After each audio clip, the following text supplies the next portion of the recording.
Welcome everyone to tonight's webinar, Supporting Your Student Through Academic Planning and Course Registration. This is one of the webinars in our Tulane Family Webinar Series. This is a webinar that we offer every semester to provide really helpful information to parents so you know what your students are facing as they go through this season of course registration, and it will help you understand how academic planning goes for students along the whole time of their journey at Tulane. So I am very happy to introduce tonight's panelist, and that is Heather Cooper, who is the Associate Director for Student Engagement in College Advising, and that department is within Newcomb-Tulane College. So at this point, I will turn things over to Heather, and then I will join you again when we reach the end time for Q&A. Hello, good evening, everyone. Thank you for joining.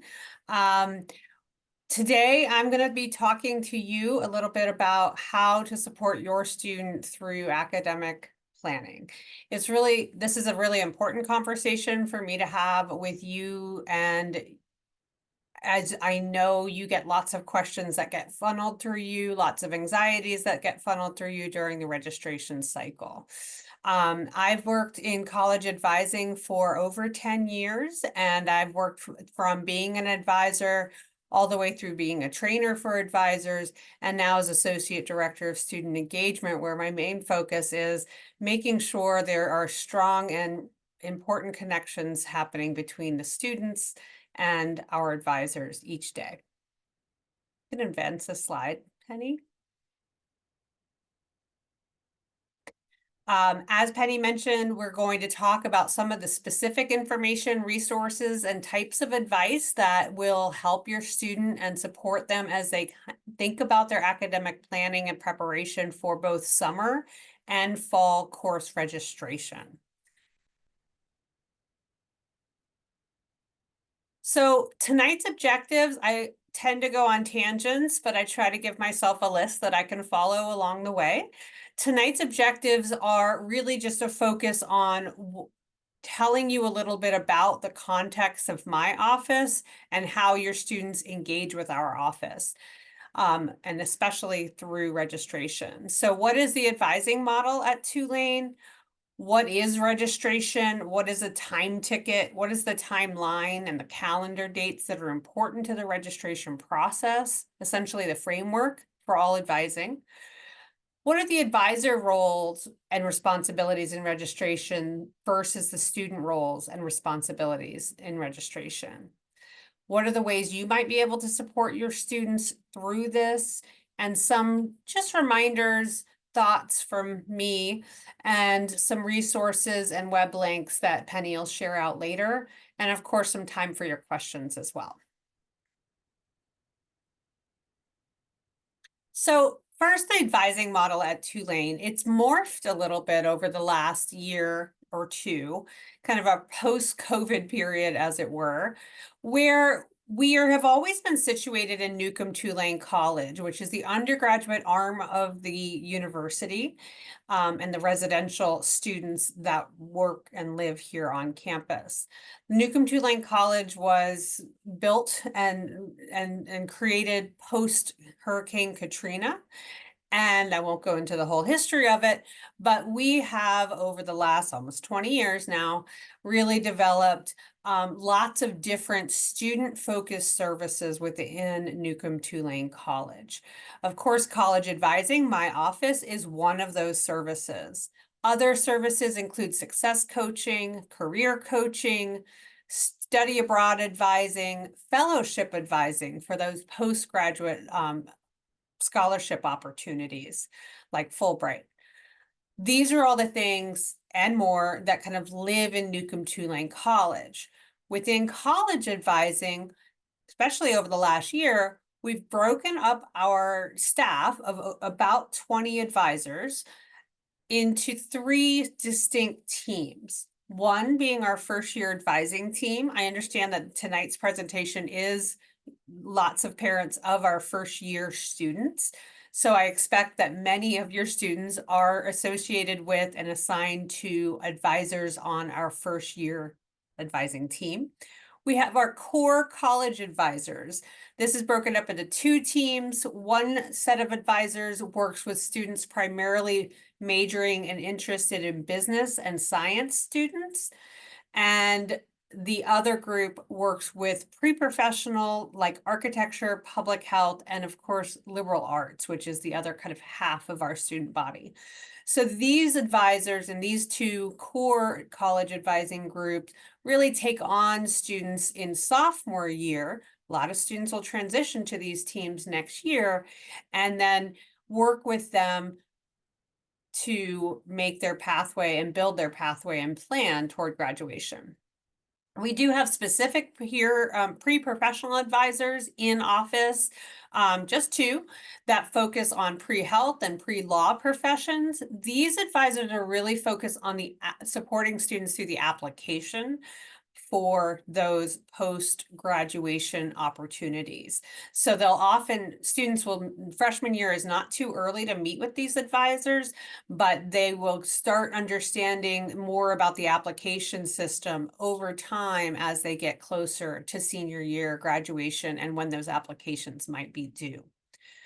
And then we have really exciting this year, a whole team of peer college advisors. So we have students who are lovely and love to geek out over schedule construction and schedule issues and give some insider scoops to students about the different classes or teachers or curriculum or things like that that a professional advisor just doesn't know because we don't get to go to class all day, every day, like some of these students. So our peer college advisors are also there.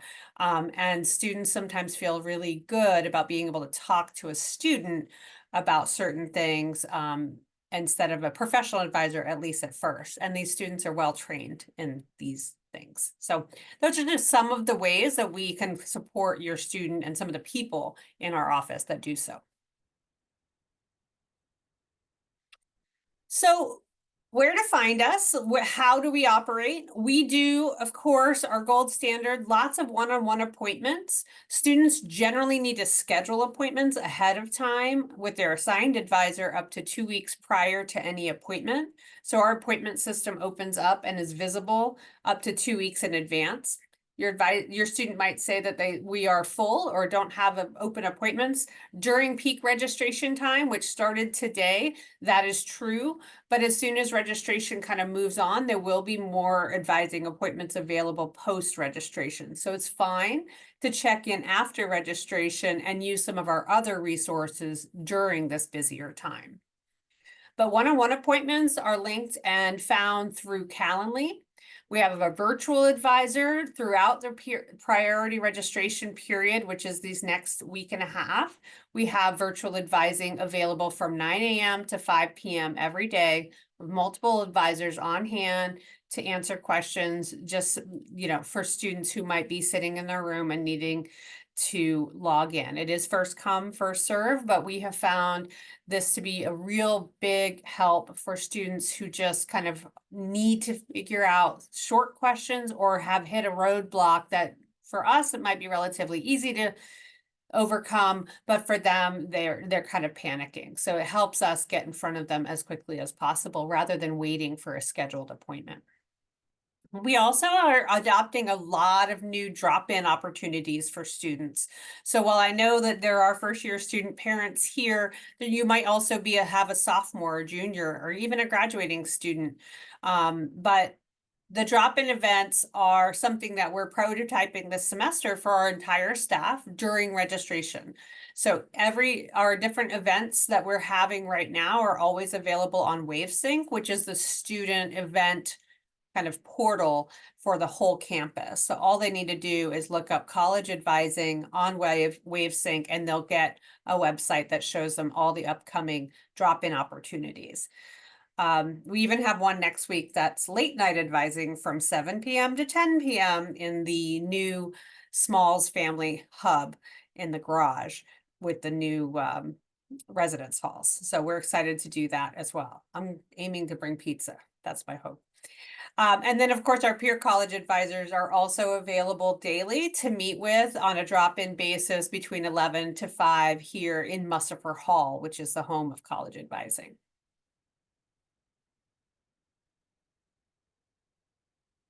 As I mentioned, drop-in advising is happening over the next period of priority registration. So that started today, April 10th, and goes through April 19th, excluding weekends from 1 to 4. Every advisor we have will be stretched out across campus in different locations. So students can really just pop in at a time that's convenient to them. We'll be here in Mussafer Hall. We'll be on the garden level of the library at the tutoring center. We'll be in the LBC, which is near the bookstore. And we'll be in that hub garage that is a popular spot for students as well. So we've kind of decided to kind of put ourselves all over so all students kind of have access to pop in and ask questions between classes and make sure that their schedule gets looked at during this busy time by a professional staff member. The great part about this is that they don't really need appointments. The downside is, of course, it's first come, first serve, so there might be a little bit of a wait. Most of the time, students are able to get through all of their questions pretty efficiently in our drop-ins, and we are always there to follow up or connect them to their assigned advisor if they're stuck on something bigger. So we might focus on registration this week when they ask questions, but then get them back to advising for a follow-up appointment to make sure that we address some of the big picture questions that they've brought to the table as well. We do really focus on big picture conversations outside these busiest times. As you can imagine, right now is very registration focused. That doesn't mean folks in leadership like myself and those associate directors who work alongside of me are not available if your student is having any current semester crises or problems that they are really up against and they don't know how to solve. I understand how frustrating it can be when your student is very stressed and they call, and advising is really focused on registration so that their advisor isn't available and they don't know what to do because they don't really want to bring a big world problem into one of these drop-in spaces. I just want to assure everybody on this call that our leadership team is on hand and available for current semester concerns and support. That's why I actually put my own email and phone number at the end of this slideshow. So a couple of these things are a little hard to see, especially with my old eyes, but I just want to give a big picture view of how we tell students to prepare for registration. So essentially, I'm telling you to tell them, but to give you an idea of what makes for good preparation for registration. First and foremost, to go through the schedule of classes and really think about what classes they might need for their major or minor interests or curriculum or pre-med or whatever it is. So think about, what do I need, and start with the needs. And then go into, what do I hope for? You know, what are those things that my roommate's taking that sounds really cool, or the senior just told me about, or this professor, what is my wish list? And so I hope that most students are starting registration with at least 10 or even 12 or 15 classes that they just are interested in and hoping to get a seat in. Some of those classes, like chemistry that everyone needs, will generally be, there will be seats at the time your students register. Other classes might have such popularity and demand that they might not be, your student might not be able to take it till a little bit farther down the road when they've gotten to register a little bit sooner. I'll talk about what registration ticket times are and all of that in a moment. But to first and foremost create a list of things that they might need, reviewing the resources that they have, such as the degree audit, which is their list of classes that they need to complete in order to meet graduation requirements. This becomes more and more useful as they reach graduation. And one of the main things that we do in our office is teach students how to use this tool to identify classes that they need for their curriculum that they're looking at. The second thing to do to prepare would be to either make an appointment with a college advisor, a pre-professional advisor, or a major advisor to continue that planning support. These first two steps are not things that they have to do today. They might be, they can always start this process and should start this process about 6 weeks before today happens. So they have time and they have been reminded to do these things. And if they haven't, that's okay. They're still learning. But I find that my seniors, my juniors, even my sophomores, they have figured out, like, okay, this is what I'm thinking about. The registration not open yet, but the schedule's available. I'm gonna look it over, think about it, make all my meeting appointments, and then as my registration time gets closer, this is where we get to number 3.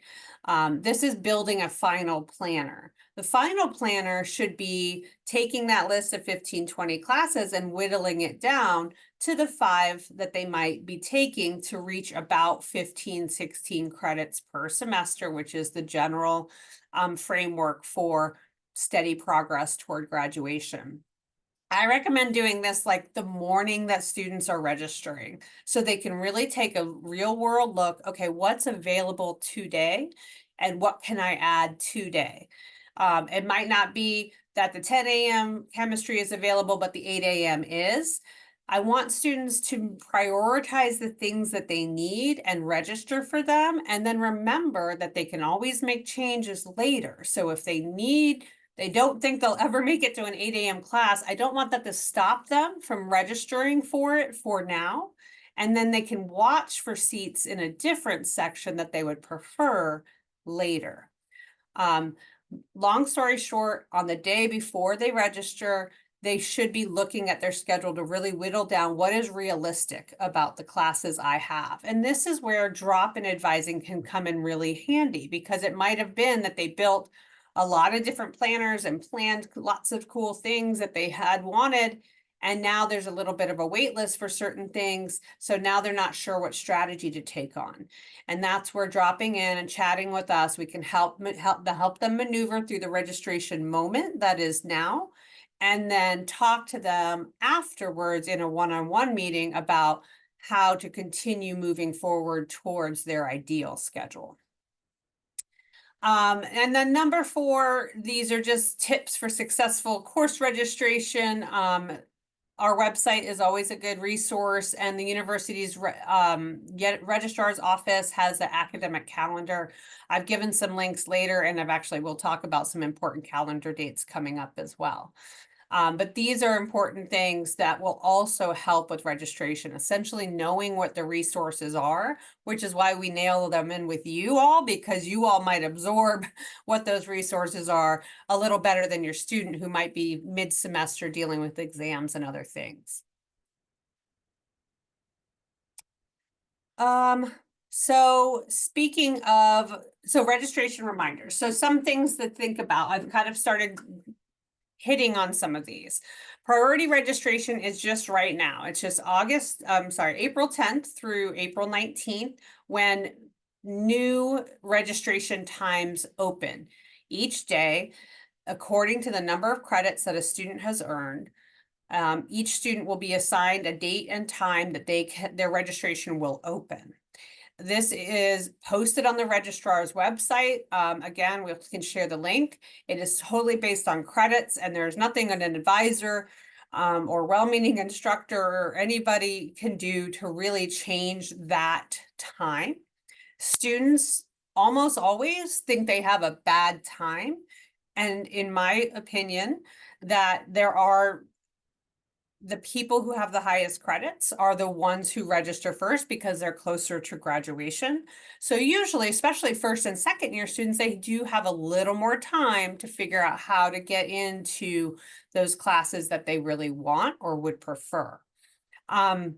My priority registration is just when the registration opens. It does not close. It will remain open until the first 2 weeks of the following semester. So at this moment in April, we have almost 5 months, I think, if I'm doing maybe 4, until August when fall semester begins, and early September when the add period actually ends. So no students will have any stopping of registration or changing things over time, unless there's some sort of hold, which I'll talk about in a little bit.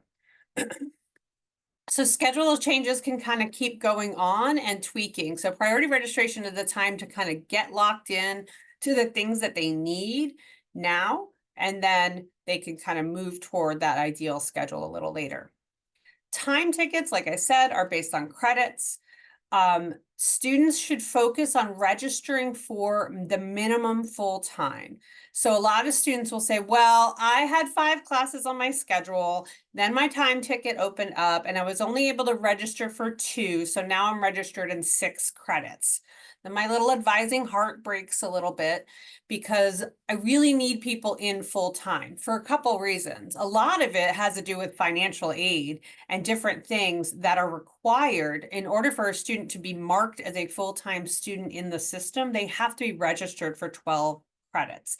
So if they've waitlisted for a class or 2, they registered for a class or 2, the waitlisted classes are not real because they're still on the waitlist. They haven't actually gotten their name on the list for that class. So they will still only be registered in that 6 credits, even though they've also waitlisted for 2 more classes and now they're in a wait list for 6 other credits. So one of the things you can do to help support your students, did you find some other classes, even if they're placeholders, to register for a full-time schedule?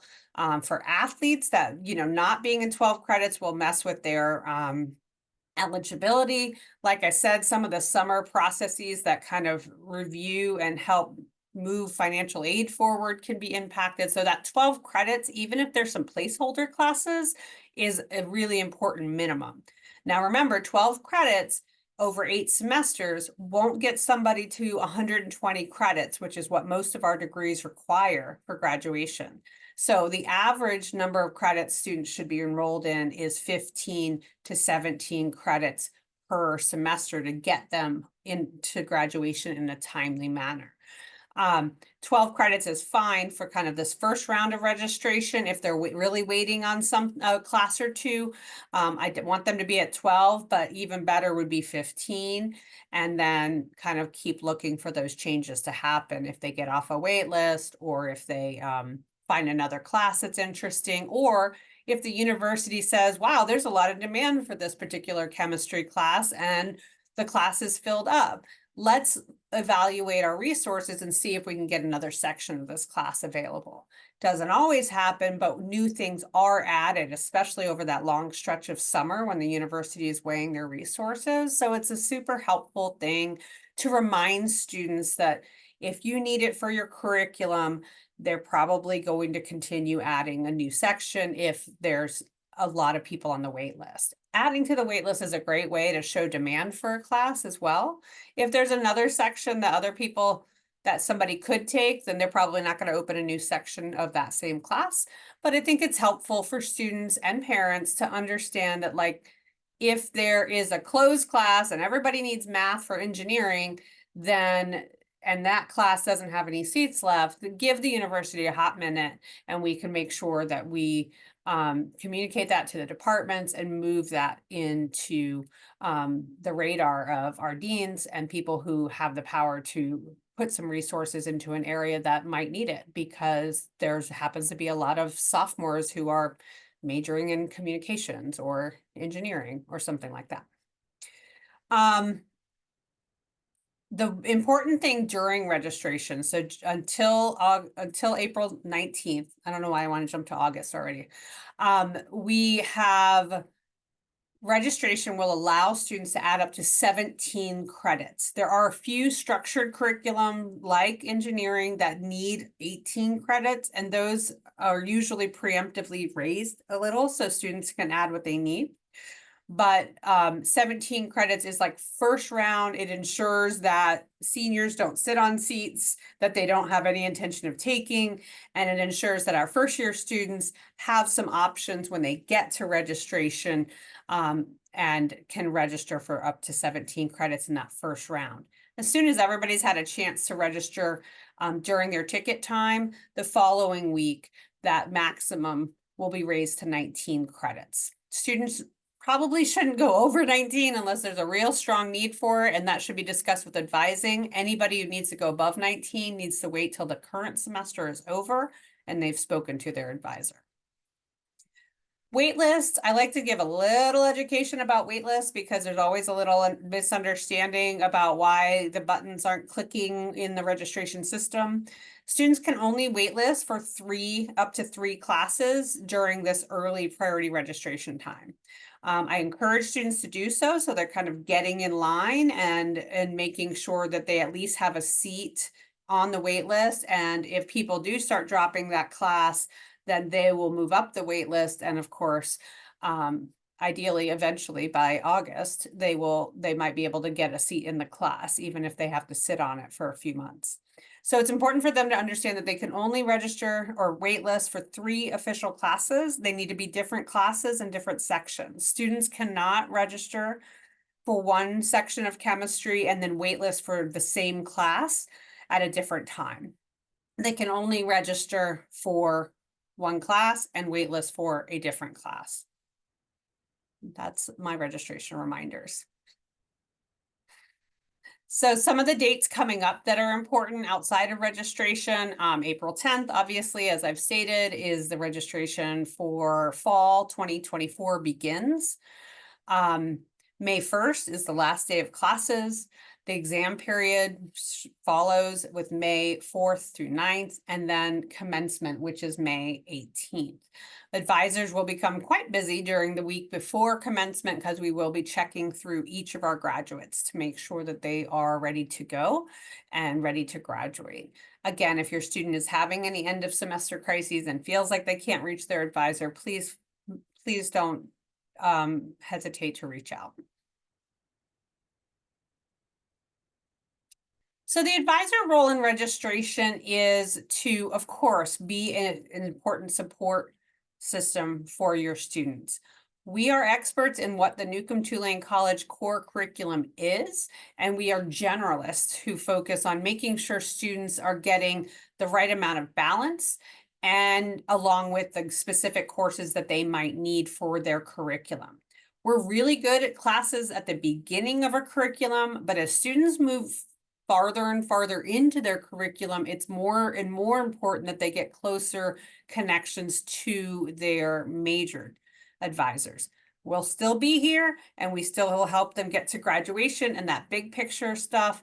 But we do want to encourage, if you have sophomores and juniors who are asking questions about their major, please make sure that they're talking to their major departments or minor departments. While I can look at the list and kind of give you an educated idea based on my experience and what I'm looking at as to what is needed next, somebody in the department knows the curriculum, can talk to the student about why they love English literature, and then suggest other classes that also might get to their interests and their passions. So the curriculum is really owned and loved and nurtured by the people who created it in the department. So while we're a good partner, I also want to encourage major advising and minor advising that can happen in the department as well. So we're going to help make sure that they're hitting the core curriculum things that they can hit steady through each schedule.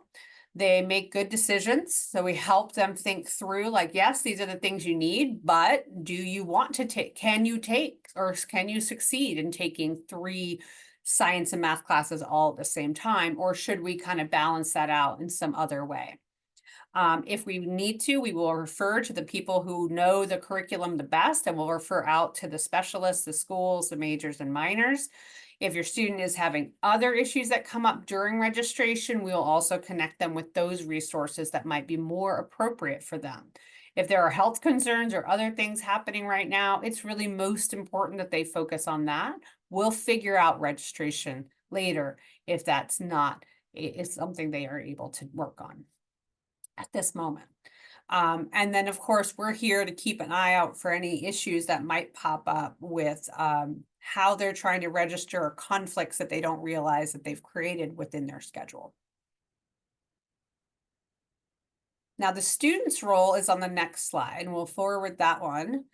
The student's role is to know when their ticket time is, know when they're going to register. So for you all to help them, if they have no idea what a ticket time is, then you can tell them it's on the top of their schedule of classes when they log in. It's also right along the top of their Gibson portal, which is the main student portal they use. The little blue banner, it says your registration time is 4/18/24 at 2 o'clock, for example. Registration times do not open over the weekend, and they only open between 8 AM and 4 PM. So if somebody has a 4 PM time, the next opening is not gonna be till 8 AM the next day. It's important that they address any advising or any registration holds. Those holds will also be posted across the top of their Gibson portal on their student tab. And that might usually has something to do with financial accounts receivable holds and immunization holds. And that's certainly a place where parents might get a call from a student who's not sure how to navigate those things. So registration holds, knowing that they're there and not finding out the day their registration opens can be really helpful to mitigating that stress that kind of comes up at registration.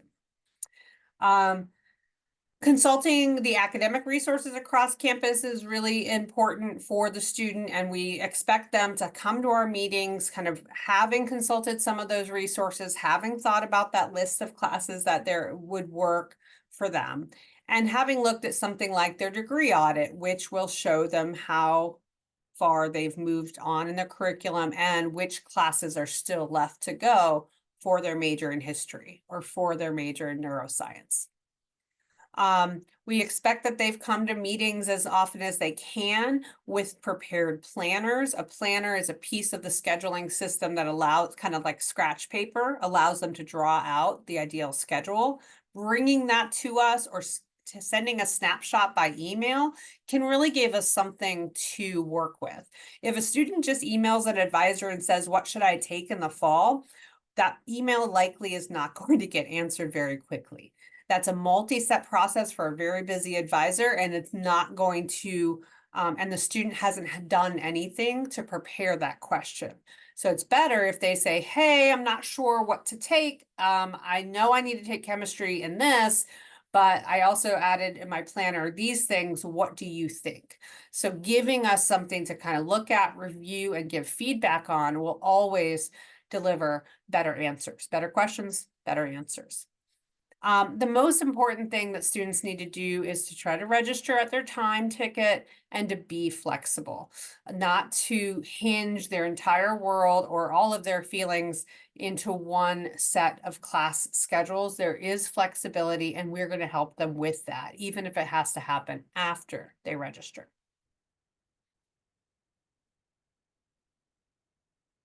So with that vein and that, mindset of flexibility and options, most of our majors and minors at Tulane are very flexible.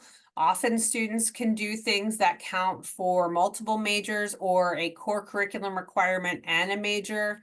And so we will help students identify places where they can kind of be more efficient with their schedule. And like I said, there's lots of time to adjust before right after registration and before the start of next semester. There are 5 months, like I mentioned already, to the fall semester. Stressing does not bring out better outcomes. While I know that means they care deeply, and I know you all care deeply, we will help them to the extent we can. And usually students who are really focused on a particular schedule get pretty close to those schedules by the time the beginning of the semester begins. And if they can't, then we'll talk to them about what their next semester options might be moving forward.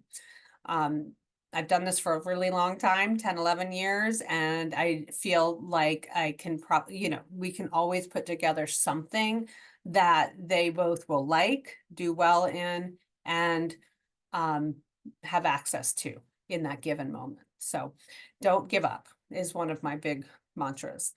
Your student may make, like I said, schedule adjustments for the next 2 weeks after after the semester begins as well.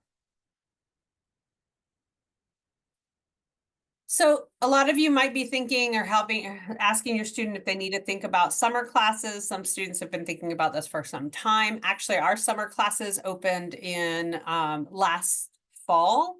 Students were able to start registering for summer classes. We still have lots of summer classes available. So if your student does want to take a summer class, the Tulane Summer School is focused on lots of different opportunities across campus.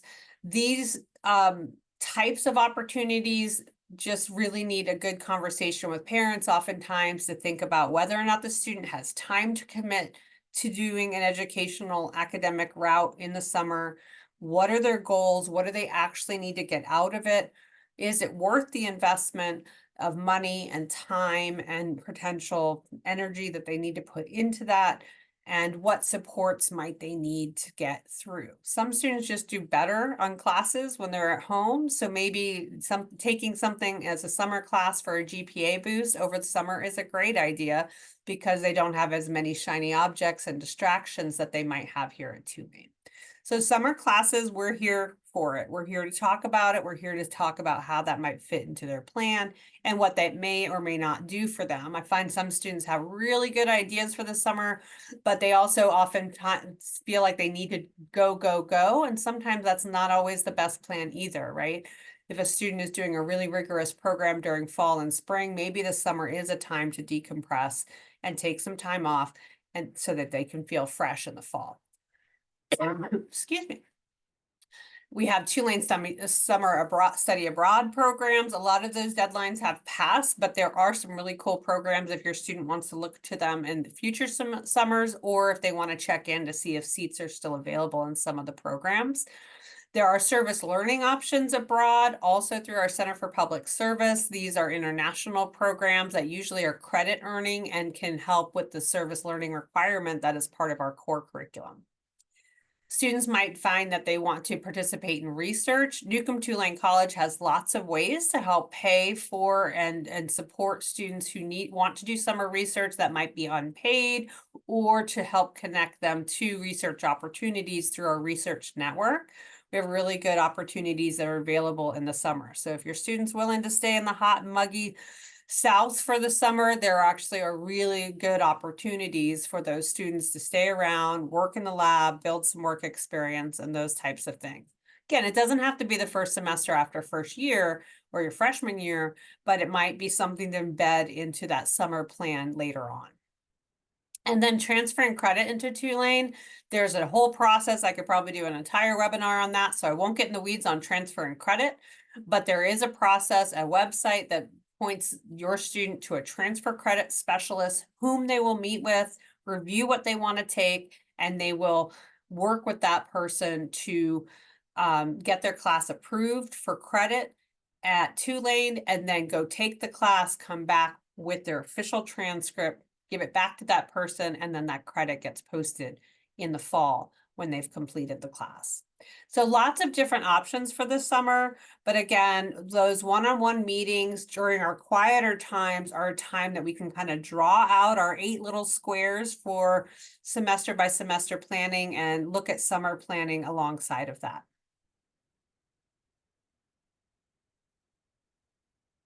Oh, do I have 2 of the same slide, or did we go back? I think we went back. Ah, there we go. So the reason you're all here, how to support your students. I think it's really useful to have conversations that only you can have, right? You all are the experts on your students. You know what they stress about, you know what they worry about, you know how to calm them down 9 times out of 10. So help your student reflect on what classes they will not only enjoy, but that they will excel in. And again, I really emphasize balance. It is not worth it to burn ourselves out in sophomore year and take on just to say that you finished something. Your students are super motivated. That's why they ended up at Tulane, but it's really important to kind of have a reflective conversation with your student to say, well, what do you want to get from that? What are the pros? What are the cons from that? Discussing the academic plans that might require additional time or expense, like some of the things I just noted on the last slide. Would summer school be beneficial for you to balance things out a little bit? Would the study abroad opportunity during the summer be better than a study abroad opportunity during the fall or spring? Is doing an unpaid internship worth it, or do you really need to work this summer? Those are all conversations that really are going to happen in more fruitful ways with you, although we do touch on them in our conversations with them. Getting them to us, or like I said, to me when you get stuck or when they get stuck. I know our frontline advisors are the best staff around because I've trained a lot of them.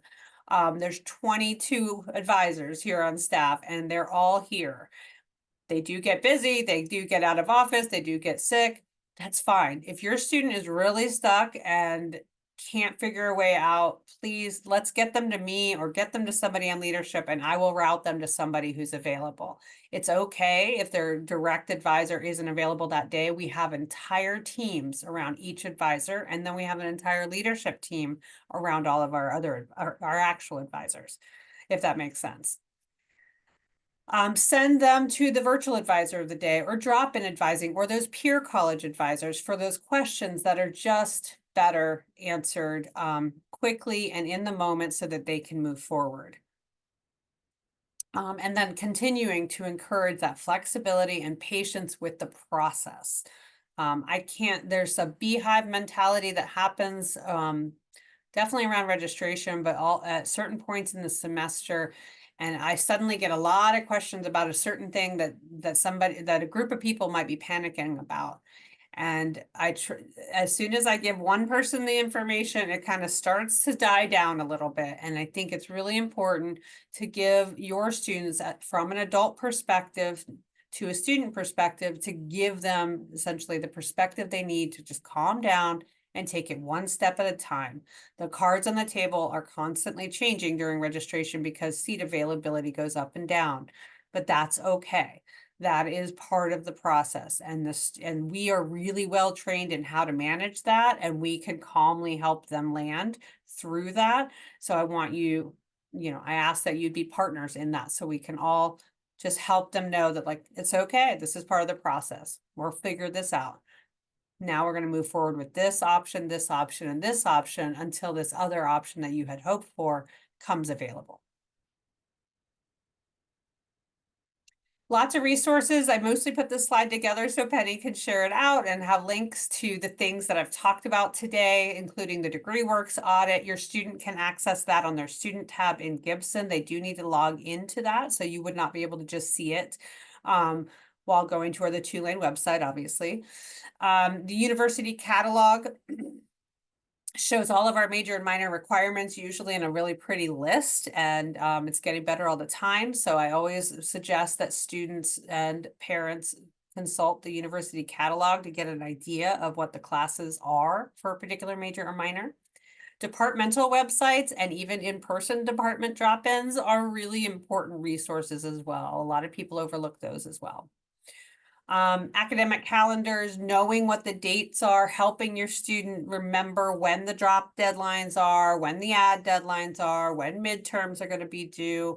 Those things will help them anticipate decision-making that they might need to make throughout the semester so that they don't miss things that would have been a really good moment for them to talk to us or think about making a change that they didn't really realize a deadline had just passed during.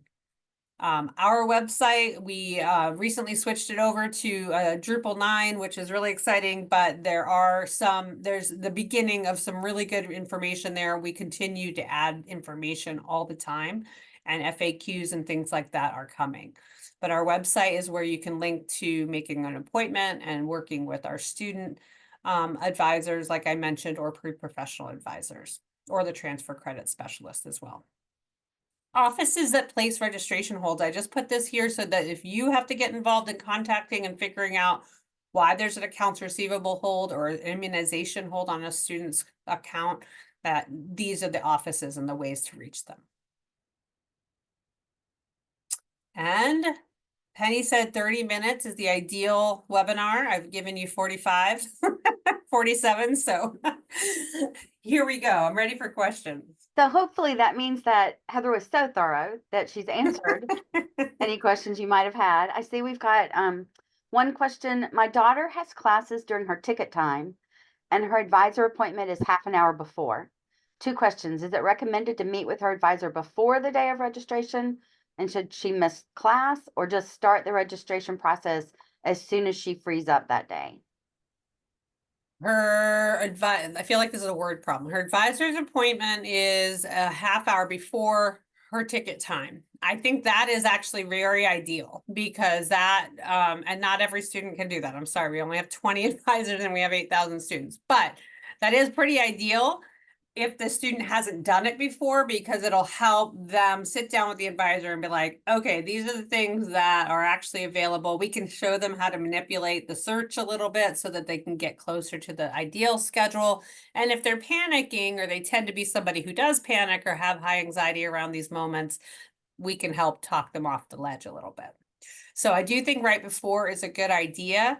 I think, like I said, big picture stuff that comes up during registration, that stuff might have to happen a little bit later, but I think that for your question, this is good. I think one of the elements of that question was that she has classes during her Yeah, ticket time. yep. And so I would think we don't want to advise students to miss a class. Would that be correct? That would be right. And what I normally advise students to do is just communicate. The professors know it's a one-time thing in the semester. If your student's been pretty regular goer and they're not in the middle of a test, the usually letting the professor know, like, I am so sorry, I am going to be 5 minutes late.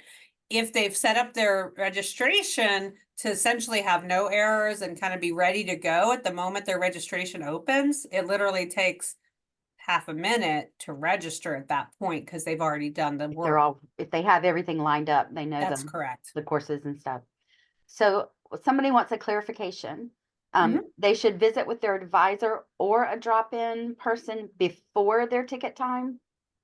That is helpful if they think they need somebody to look at their schedule. I do not think that every student, all 8,000, needs to see, that needs to kind of be vetted by one of us. Right, If a student is stuck and doesn't know what to do or how to start, or has half a schedule but not the rest, then I do think it's helpful to know what they will need to do during the registration moment. Um, but I also encourage students to do the best they can, or take the plan they had previously, think through the options, register, and come in after. I think it's, I know I'm saying basically both, but I think it really, if your student hasn't been through it before is useful. If your student's kind of done this a few times, or at least feels pretty confident about it, then I'm fine with them checking in afterwards. They don't have to check in at all. I just think it's right. important if they have questions to get them answered rather than just kind of leaving it and hoping for Yep, the there may be some students who have done all the research and they've really thought things through. yeah, They've explored options and they're kind of set. They have a plan.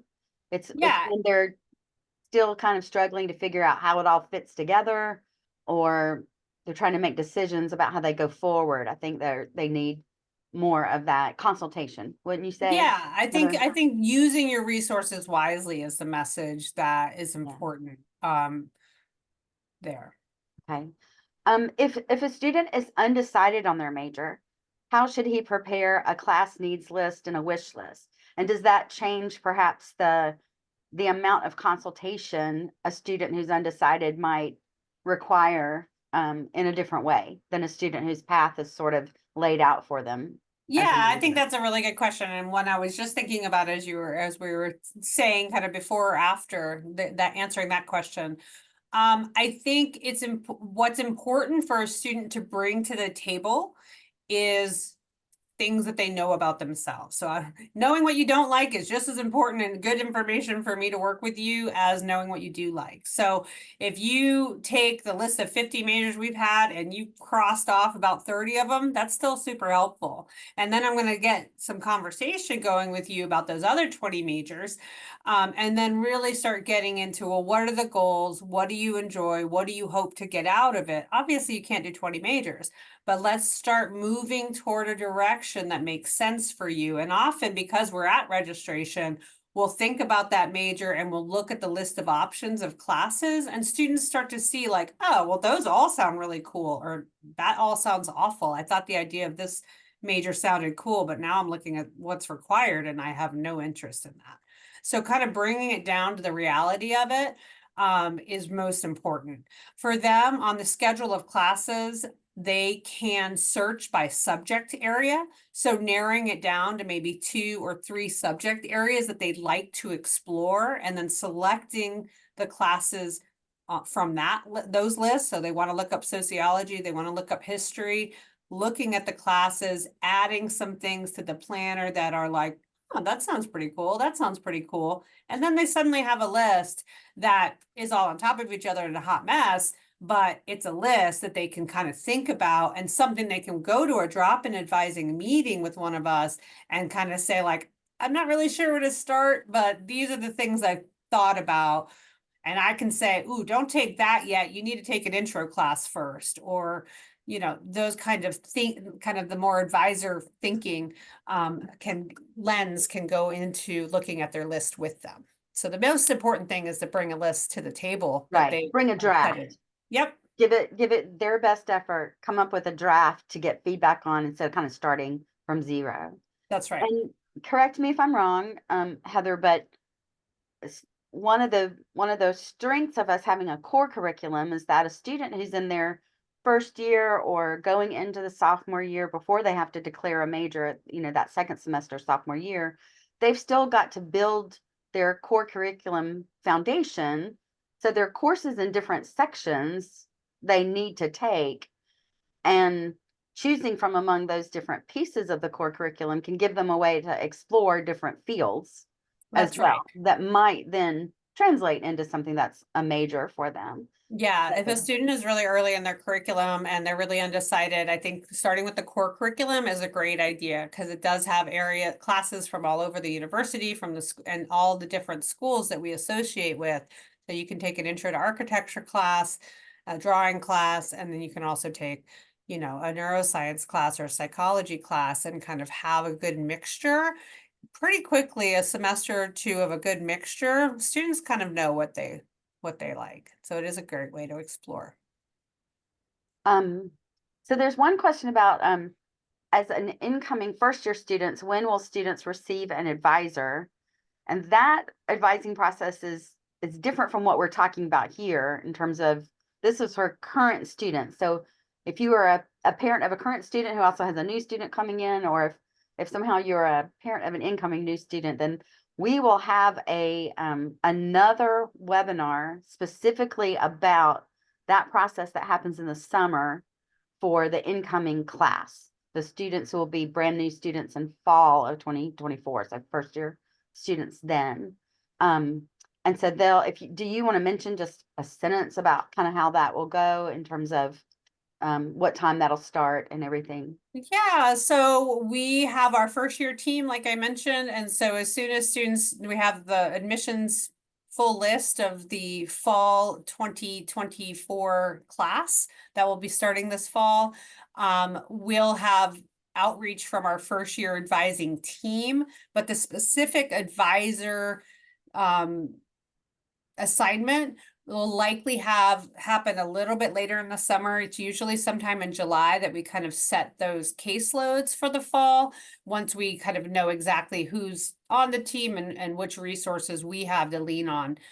So we don't want to jump the gun and give you an advisor and then switch everything over the summer, but we'll have a whole process there to support students through registration, and then we'll assign a specific advisor through a little later in the summer. And sometimes there can be a good bit of change between what a student anticipated their major might be when they apply, which could have been many months ago, Yeah. and when they start registering for their first semester's courses. So that's another reason why it's good to wait until the advising team gets more data about the incoming class and has a chance to Absolutely. talk with them and have some communication with them. Absolutely. Well, so here is Heather's contact information. And so she did offer that if your student is at a point where you think you need her kind of expert level intervention, if those other kind of broad and general ways for them to connect with advising aren't working out, or there seems to be a question that just can't get answered, I do believe that students are going to have lots of ways to interact with advising to get those questions answered. But Heather's been good to offer her contact information here if that's needed. We, as I mentioned, this the PDF of these slides will be emailed to all the people who registered and the PDF of the slides and the link to the recording will be posted on the families.tulane.edu website. And so we'll make sure you know about that. And we'll close here if I don't see any other questions. Here's one last question. Is a major declared before, during, or after second semester sophomore year? If you can give a quick answer to that one. Yes. All of them. It's best to do it before registration begins at the end of sophomore year. So around April of sophomore year, I think is ideal because there's usually upper level classes that require major declaration. And a lot of students will go abroad the following year, and that will delay their major declaration. So we definitely want that to be down on paper. They can change things, so I don't want major declaration to be a scary thing. It should be an opportunity to get closer to a subject and build a relationship with the department early. And if that's not a great relationship, or there needs to be a change due to kind of self-discovery, that can happen too. But it's always a good idea to, I would say, before the second semester or right during. Well, I would